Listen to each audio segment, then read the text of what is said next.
want an average or an amazing pepper harvest this year? I thought so.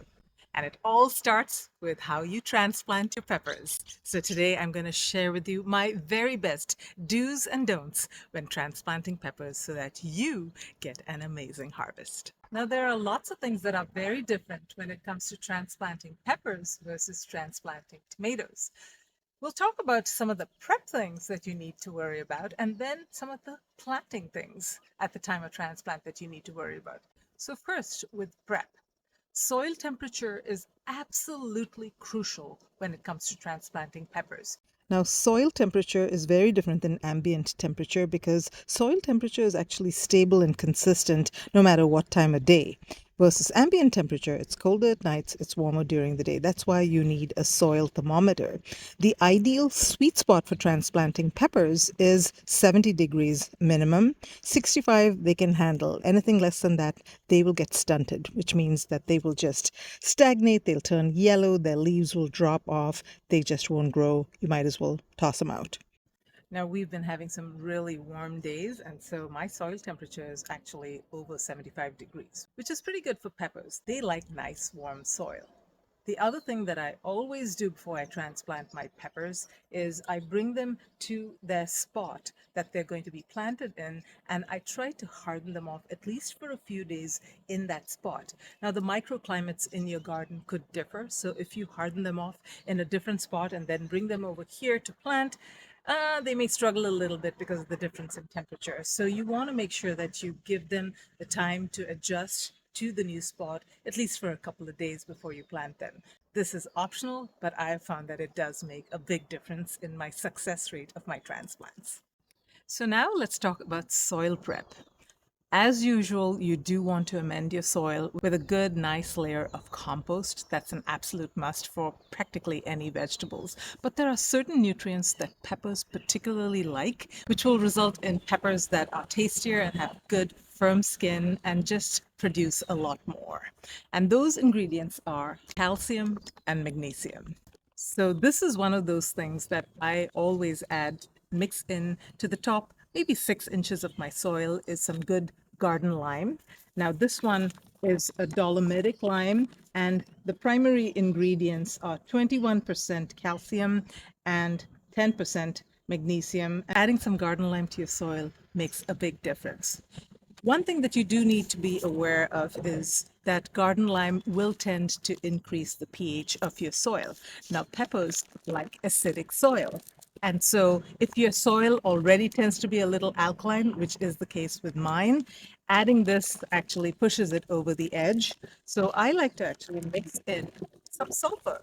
Elemental sulfur does increase the acidity of the soil, but know that this is a long process. So it'll take a few months for the soil microorganisms to work and convert the sulfur to sulfuric acid, which is what acidifies the soil. So I usually work it into my soil during the fall, and then by the time I'm ready to plant my peppers, my soil is just at the perfect pH. But I also like to add a little bit at planting time. So now let's go ahead and prep our bed, and I'm going to share with you some of my actual transplanting tips. And these are important. First, when you're planting peppers, do not plant hot peppers and sweet peppers in the same bed. But wait, I know you're saying, well, it's only going to affect the next generation, and that's true. But is that what you want? Do you want your next generation of peppers to have a mixture of hot and sweet qualities? If that's what you're going for, go ahead and do it. Peppers cross-pollinate very, very easily. Know that it won't affect this generation of peppers, but if you do save seeds, you definitely want to consider whether you want to put these two together. Now, they say you've got to plant them at least 400 feet apart to absolutely be sure that they won't cross-pollinate. I keep them as far away as possible. I plant my sweet peppers on this side of the sport court, and I plant my hot peppers on the other side, and I keep my fingers crossed.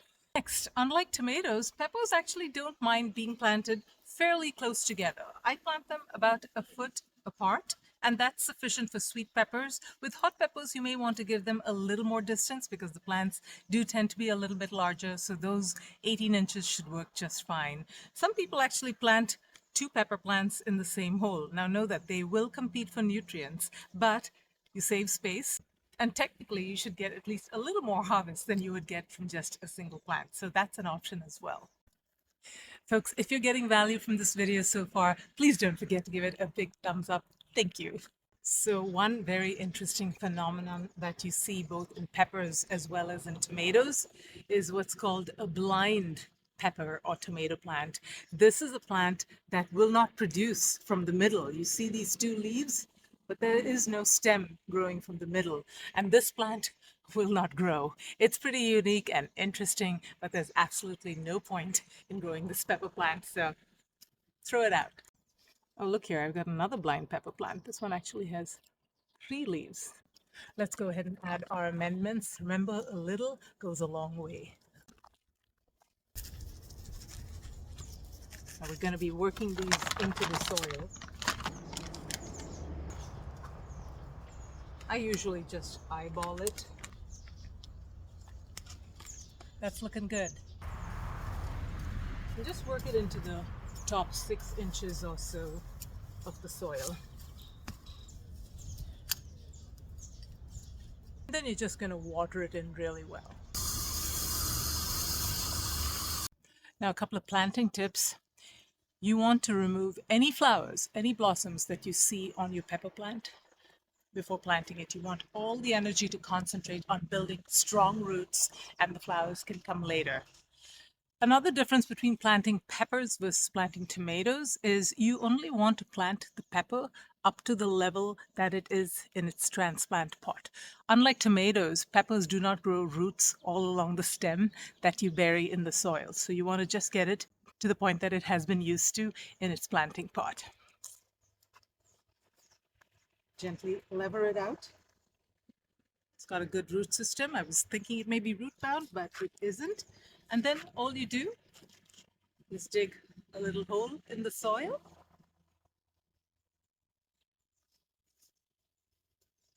And plant it in. Also pinch off any leaves that are very close to the soil or touching the soil, or even any branches that may be close to the soil, because any plant material that is close to the soil is just going to be an invitation for fungal disease and other bad things to happen to your plant. Now remember that you do not want to fertilize your peppers. Again, this is a big difference than planting tomatoes. Peppers do not prefer a lot of fertility, particularly nitrogen. They do not use as much nitrogen as, say, tomatoes need, and they'll just produce a ton of leaves for you and they won't produce fruit. The first time that you want to actually start fertilizing your pepper is after you see the flowers developing after you've transplanted it. And that's probably about 2 to 3 weeks after transplant, minimum. And the fertilizer that you use should not be a high nitrogen fertilizer. It can have a higher potassium and a higher phosphorus, but definitely not a very high nitrogen number. Any good liquid organic fertilizer should work. My favorite, worm tea. Now, I've talked a lot about the differences between transplanting peppers versus tomatoes, and I've made an entire video on my very best tips for transplanting tomatoes. So do check that out. I'll put a link to it at the end of this video. I'm going to finish up planting the rest of these pepper plants. I hope you have an amazing pepper harvest this season. Live green and love your greens.